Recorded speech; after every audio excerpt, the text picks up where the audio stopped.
안녕하세요. 자, 이번 시간에는 글의 이해인데요. 자, 소형평가에서, 교육고무직 소형평가에서, 자, 글의 이해, 이 부분은 이제 언어 논리력에 들어가는 경우도 있고요. 이해력에 들어가는 경우도 있습니다. 그래서 그 영역 명칭이 각 기관마다, 그 교육청마다 약간 다를 수는 있는데요. 언어 논리력 쪽에 이 부분이 들어가는 경우도 있고요. 그게 아니면 이해력 쪽에 들어가는 부분도 있으니까 각 해당 그런 시험마다 그 명칭은 약간 다를 수 있으니까 그건 좀 참고를 해 주시고요. 어쨌든 글의 이해는 독해 부분이죠. 본격적으로 이제 우리가 지난 시간에는 어휘, 뭐 단어의 상관관계랑 뭐 한자성어 그런 문제까지 크게 어휘 쪽을 봤다면 이번 시간부터는 본격적으로 이제 독해 문제로 넘어왔는데요. 자, 글의 이해, 간단한 지문이 비교적 길지 않은 짧은 지문을 통해서 빨리 풀 수 있는 문제도 있는 반면에 지문의 분량도 좀 길고 좀 글의 내용을 한 번에 읽으면서 좀 빠르게 파악하기 힘든 약간 글의 내용이 어려운 그런 문제들도 있어서 쉬운 문제도 있고 어려운 문제도 있어서 좀 전략적으로 풀 수 있는 그런 방법들을 같이 소개하면서 조금 풀이를 해보려고 합니다.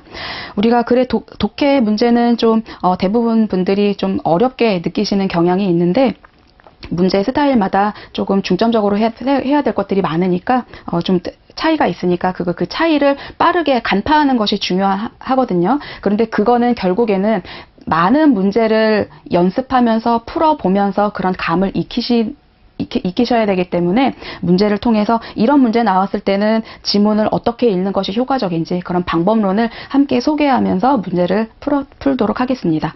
자, 그러면 글의 이해에서요. 우리가 이쪽 파트에서는 뭐 가장 우리가 좀 많이 알고 있지만 주제를 찾는 문제, 중심 내용 찾는 문제, 제목 찾는 문제 이런 게 있고요. 또 세부 내용 찾는 거, 이 글의 내용을 토대로 우리가 일치하는 것, 일치하지 않는 것 또는 유추할 수 있는 것, 유추할 수 없는 것 그런 문제들이 대표적으로 많이 나오고 있고요. 그리고 또 글의 배열 문제가 또 있죠. 글의 배열 문제는 조금 어렵습니다. 왜냐하면 그 글의 논리적 흐름을 따라서 처음부터 마지막까지 순서대로 제대로 다 연결하는 것이 그렇게 사실상 쉽지가 않거든요. 말처럼 쉽지가 않아요. 물론 뭐 첫 번째랑 마지막에 올 거는 찾았는데 중간에 들어간 것 두 순서까지 맞추는 게 사실상 그렇게 쉽지는 않아서 이 글의 배열 문제는 많은 연습을 해보셔야 됩니다. 자, 그래서 이 이해력 파트에서는 글의 이해와 그쪽에서는 그런 문제를 순차적으로 좀 풀어 나갈 거고요.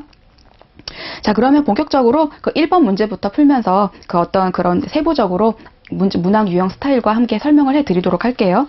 자, 첫 번째 문제 들어가겠습니다. 자, 1번에 다음 글의 제목으로 가장 적절한 것을 고르면 이라고 나왔어요. 우리가 독해 문제에서요. 제목 찾는 거 문제 풀 때는요.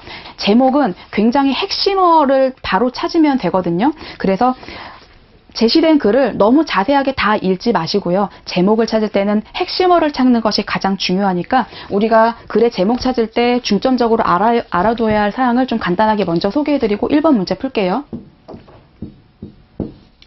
자, 여기에 좀 간단하게 소개를 해드릴게요. 자, 글의 제목을 찾을 때는요. 제목 찾기. 제목 찾기 문제 풀 때는 첫 번째로는 일단 글의 제목은 주제를 압축적으로 좀 줄인 거잖아요. 문장을 좀 짧게 줄인 거라고 또 보시면 되니까 글의 주제나 요지를 좀 압축적으로 표현한 거라고 보시면 돼요. 그래서 글의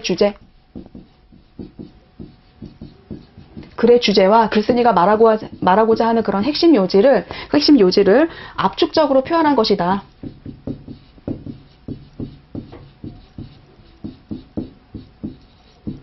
글의 제목이라는 거는요. 그리고 글의 내용을 대표할 수 있는 게 많이 나오죠. 글의 내용을. 그래서 계속 중요한 것이 반복적으로 나오고 있는 거. 핵심어가 또 제목으로 반드시 들어가야 되는 거니까요. 자, 그래서 글의 내용을 대표할 수 있는 거. 대표할 수 있고 반복적으로 나오는 거. 반복적으로 나오는 어휘가 반드시 그 제목에 들어가야 합니다. 자, 그리고요.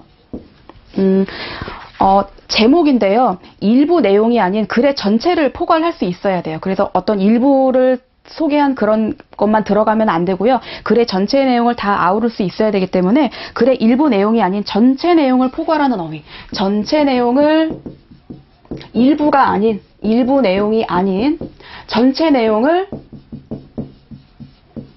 포괄하는 어휘가 들어가야 돼요.